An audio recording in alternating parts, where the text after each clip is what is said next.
अहिंसयज्ञ प्रस्तोता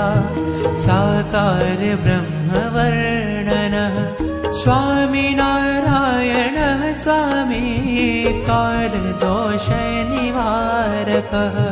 सच्छास्त्रव्यसनः सद्यः समाधिस्थितिकारकः कृष्णार्चास्थापनकरः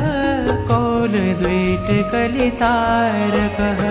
प्रकाशरूपो निर्दम्भः सर्वजीवहितावः भक्तिसम्पोषको वाग्मी चतुर्वर्गफलप्रदः निर्मत्सरो भक्तवर्मा बुद्धिदाता पावनः अबुद्धिरूपो